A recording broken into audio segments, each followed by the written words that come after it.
itu, warga desa Sendang Arum digegerkan dengan kembalinya laki-laki paruh-baya yang bernama Hartojoyo. Ya, Hartojoyo merupakan seorang pengusaha di bidang perkebunan kelapa sawit. Keluarga Hartojoyo terkenal di desa Sendang Arum sebagai keluarga dermawan dan juga keluarga yang sangat ramah. Selain memiliki lapak penampungan buah kelapa sawit, ia pun memiliki gurita bisnis di luaran kota. Namun, di balik kejayaan keluarga Hartojoyo menyimpan sebuah misteri yang belum bisa terpecahkan bagi warga Sendang Arum. Ya, istri Pak Hartojoyo yang bernama Sulaimi kala itu meninggal dunia disebabkan sebuah penyakit yang terbilang cukup aneh. 1 minggu setelah meninggalnya Bu Sulaimi, Pak Hartojoyo pun justru menghilang entah kemana. Dan pada malam ini, Pak Hartojoyo kembali dengan keadaan selamat, sehat, dan tak ada kekurangan satu apapun. Sempat menjadi buah bibir dan menimbulkan banyak spekulasi liar mengenai kepergian Pak Hartojoyo.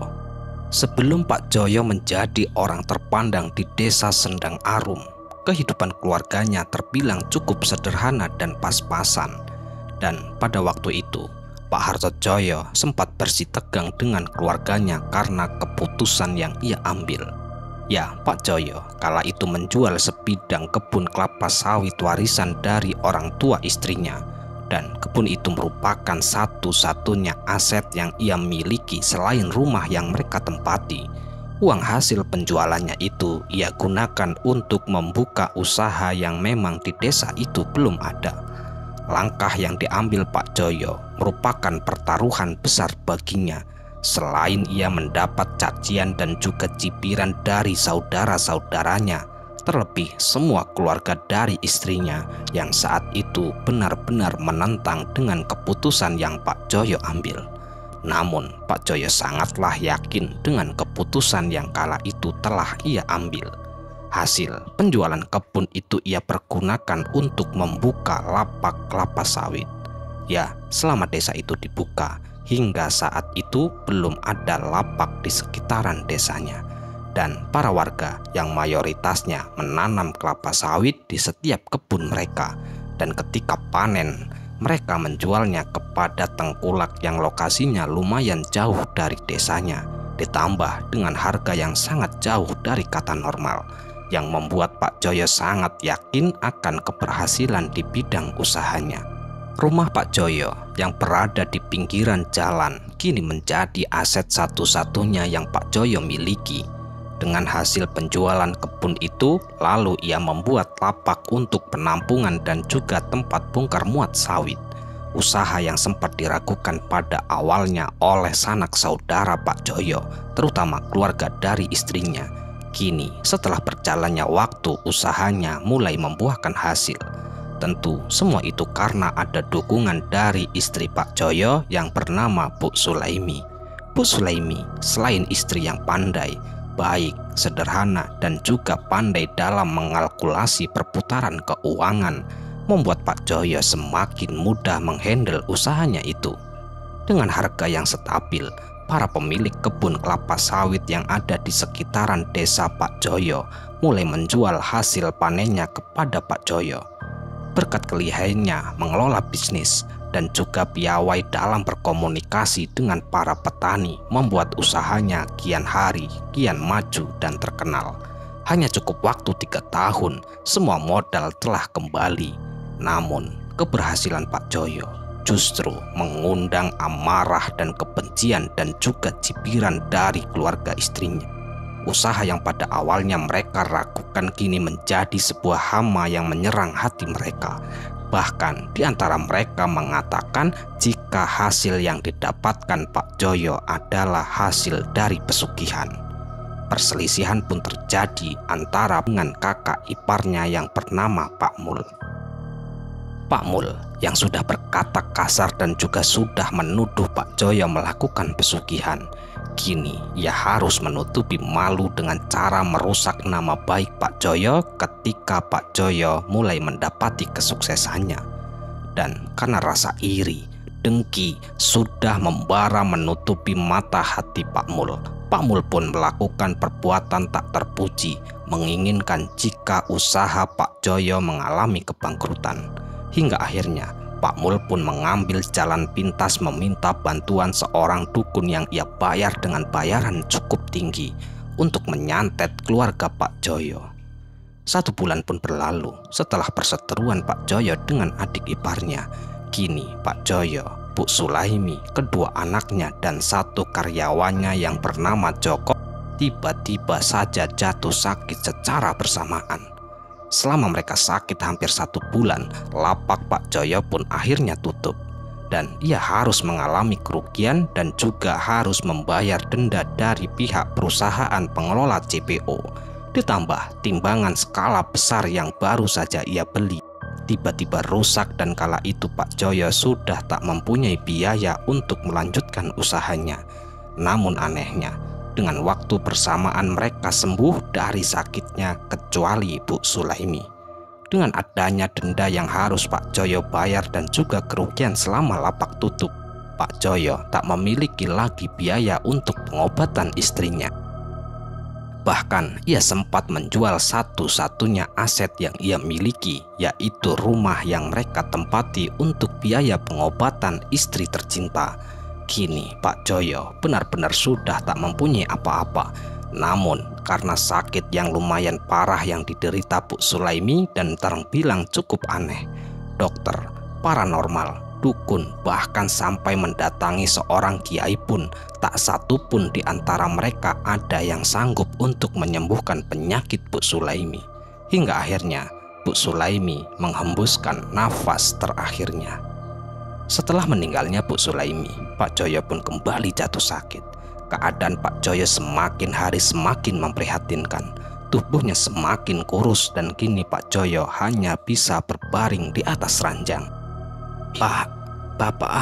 Bapak kenapa Pak? Panggil wasis anak pertama Pak Joyo sembari memijiti kaki ayahnya. Sedangkan Ratih anak bungsunya Pak Joyo hanya bisa menangis di belakang sang ayah sembari melihat keadaan Pak Joyo tak berdaya. Selama sakit, Pak Joyo dan kedua anaknya harus menumpang di rumah adik kandung Pak Joyo yang bernama Pras. Pras yang melihat keadaan kakak kandungnya yang tak berdaya, ia merasa iba dan sedikit menaruh curiga dengan sakit yang selama ini diderita Pak Joyo dan juga istrinya. Pras pun kemudian berusaha mengobatkan Pak Joyo dengan cara herbal dan juga jalan supranatural. Karena sakit yang dialami Pak Joyo terbilang aneh, bahkan tak ada satupun diagnosa penyakit dari dokter. Pras pun sangat yakin jika Pak Joyo telah dikirimi guna-guna dari orang yang tak suka dengannya. Pras pun kemudian meminta kebantuan kepada Mbah Walas yang merupakan seseorang ahli spiritual dan juga sakti mandraguna yang ada di desa sebelah. Pras, Joyo ini sudah sakit, istrinya meninggal. Semua ini karena ulai ipare dewe Pas, ucap Mbak Walas kepada Pras. Memang kenapa Kang Joyo Mbah? Tanya Pras yang merasa bingung dengan perkataan Mbah Walas. Orang ini sudah diserang santet tutup pati Pras, dan yang membuat aku kesal, orang yang sudah menyantet orang ini adalah saudara iparnya sendiri. Maksudnya Mbah? Ya, orang kejam seperti dia yang sudah menyantet dan juga sudah membuat istrinya meninggal harus mendapat balasan Pras. Sudah, kamu tidak usah ikut campur. Biar aku yang akan membalaskan santet kepada yang sudah tega kepada keluarga tak berdosa ini Pras. Kamu sekarang pulang, besok bawa anak-anaknya ke sini. Biar aku saja yang memberitahukan semua ini kepada anak-anaknya, ucap Mbah Walas kepada Pras. Nggih Mbah, matur suwun Mbah. Makasih banyak ya Mbah. Orang jahat seperti dia harus lenyap dari muka bumi ini. Pembalasan untuk orang sejadia harus lebih kejam dari ini Pras. Pras yang mendengar perkataan dari Mbah Walas pun ia merasa terkejut karena ucapan dari Mbah Walas seperti ancaman serius. Pras kemudian kembali ke rumah sedangkan Pak Joyo masih diobati oleh Mbah Walas di rumahnya. Kedua anak Pak Joyo yang sudah mendapatkan kabar dari Pras, mereka merasa lega ada orang baik yang akan menolong ayahnya dengan cuma-cuma. Keesokan harinya, Wasis bersama Ratih pun dan juga diantar oleh Pras menuju ke rumah Mbak Welas. "Le, bapakmu ini sudah terkena santet dari kakak kandung ibumu, Le. Kamu ndak usah khawatir. Kamu ndak usah memikirkan biaya pengobatan ayahmu. Yang penting kamu berdoa, bapakmu bisa sembuh," ujar Mbak Welas kepada kedua anak Pak Joyo. Wasis bersama Ratih pun hanya bisa mengangguk dan juga hanya bisa pasrah untuk kesembuhan sang ayah. "Le, Duk, ikhlaskan bapakmu tak obati. Dan jika bapakmu itu tidak sembuh, maka ikhlaskanlah kepergiannya. Tapi jika bapakmu itu sembuh, kamu jangan lupa kamu harus berbakti kepada kedua orang tuamu. Dan kamu harus membalaskan dendam semua perbuatan-perbuatan saudara dari ibumu. Tentu, balas dendam yang baik itu bukan karena mengirimi santet. Kamu harus menjaga dan memperbaiki kualitas hidupmu, Le. Untuk masalah kiriman santet, biar Mbah yang akan membalaskan semua dendam-dendam kepada orang yang sudah tidak suka dengan keluargamu," imbuh Mbah Welas. Wasis bersama Ratih kala itu hanya bisa mengangguk pelan, dan akhirnya mereka berdua pun pulang dengan perasaan sedikit lega dan juga menaruh harapan besar agar sang ayah bisa kembali sehat. Mbah Welas dengan segala kekuatannya ia mulai bermeditasi untuk mengobati Pak Joyo. Pras yang kala itu hanya duduk di belakang Mbah Welas, ia merasakan tiba-tiba ruangan tempat mereka bermeditasi tiba-tiba terasa aneh. Suasana yang awalnya biasa-biasa saja berubah menjadi sunyi dan terasa hembusan angin masuk ke dalam rumah. Saat Pras sedang ikut memejamkan mata, tiba-tiba ia merasakan tengkuknya terasa dingin dan kemudian pundaknya terasa ada yang memegangi. Spontan Pras pun langsung mengarahkan tangannya ke arah pundak, dan di saat itu ia melihat, merasakan seperti memegang tangan kasar, taman besar dipenuhi dengan bulu-bulu. "Le, jangan hiraukan makhluk itu. Kamu harus tetap tenang. Makhluk itu yang sudah membuat Joyo sakit dan istrinya meninggal. Itu makhluk kiriman santet dari iparnya," ucap Mbah Welas. Belum lama kejadian yang dirasakan Pras, kini ia kembali merasakan dan mendengarkan suara yang tak pernah ia dengarkan sebelumnya. Ya, Pras kala itu mendengar seperti ada suara pertikaian di dekatnya. Suara-suara saling pukul dan suara ledakan sering ia dengar dengan jelas. Dan sesaat kemudian suasana mendadak sunyi, lalu Mbah Welas berkata, "Sudah, Le, sudah selesai," ucap Mbah Welas. Dan kemudian Pras diminta oleh Mbah Welas untuk mengoleskan minyak kayu putih ke bagian hidung dan juga perut Pak Joyo. Selang beberapa saat kemudian, tubuh Pak Joyo yang awalnya hanya bisa diam, kini terlihat kaki dan juga tangan mulai bergerak-gerak. Dan akhirnya Pak Joyo pun bisa membuka mata. "Alhamdulillah, Mbah. Kang Joyo sudah siuman, Mbah," ucap Pras mengucap puji syukur setelah melihat kakaknya yang sudah sadarkan diri. Setelah Pak Joyo sadar, Mbah Welas tetap menyarankan kepada Pak Joyo untuk tetap tinggal di rumahnya untuk pemulihan secara total. 1 minggu kemudian, keadaan Pak Joyo yang sudah mulai membaik. Pras diminta untuk ke desa Pak Joyo terlebih dahulu untuk mengambil sekumpal tanah pekarangan milik Pak Mul. Dan di saat itu, dengan 1000 cara, akhirnya Pras bisa mendapatkan sekumpal tanah pekarangan Pak Mul lalu diberikan kepada Mbah Welas. "Nah, begitu toh, Le. Kamu itu sebagai adik harus tetap menjaga kakakmu. Kasihan anak-anak Joyo masih kecil. Mereka tak tahu apa-apa. Kamu yang harus bertanggung jawab. Kamu yang harus menggantikan mereka. Mereka itu masih kecil. Ya sudah, sana suapin Joyo dulu biar cepat sehat." imbuh kembali Mbah Welas, lalu masuk ke dalam ruangan yang biasa Mbah Welas gunakan untuk meditasi. Setelah sekian lama Mbah Welas bermeditasi di ruangan khususnya, Mbah Welas pun akhirnya usai dan lalu berkata kepada Pak Joyo, "Li Joyo, keluargamu dan usahamu sudah aku pagar. Kamu nggak usah khawatir lagi. Lihat besok apa yang akan terjadi kepada kakak iparmu. Wong jahat itu harus diberi balasan dan harus dilenyapkan dari muka bumi ini. Kamu nggak usah khawatir. Kamu nggak ikut campur dengan semua ini. Kamu nggak salah. Keluargamu itu adalah keluarga yang baik. Kamu orang baik, Le. Biar aku yang menanggung semua resikonya. Biar aku yang membalaskan dendammu." Imbuh Mbah Welas yang membuat Pak Joyo kala itu sedikit cemas. Tentu Pak Joyo tak menginginkan semua itu terjadi. Pak Joyo takut keluarga dan juga anak-anaknya nantinya akan tertimpa musibah akibat pembalasan dari Mbah Welas.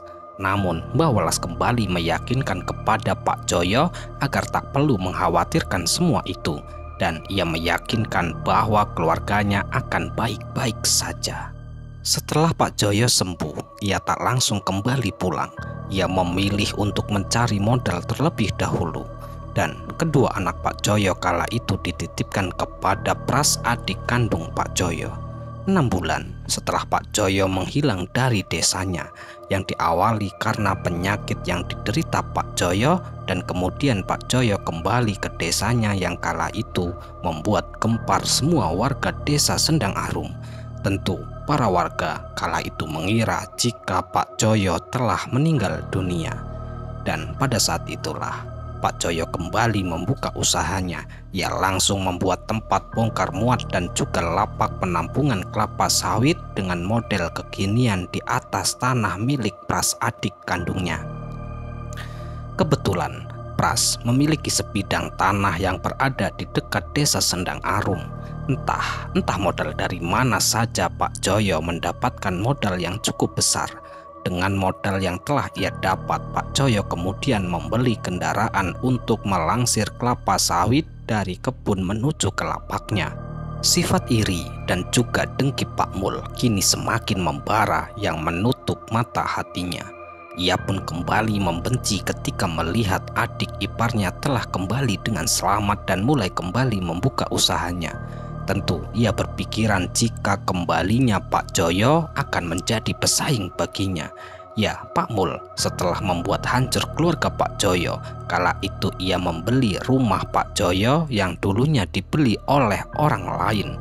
Dan kini rumah Pak Joyo sudah menjadi lapak miliknya Pak Mul. Namun setelah kehadiran Pak Joyo di desa Sendang Arum membuat Pak Mul semakin menggila. Ia kembali membayar cukup tinggi kepada seorang dukun untuk menyantet kembali Pak Joyo. Sore itu, Pak Joyo yang sedang bersama Pras, tiba-tiba saja ia melihat sesosok tinggi besar yang dipenuhi dengan bulu sekujur tubuhnya sedang berdiri di sudut lapak kelapa sawitnya.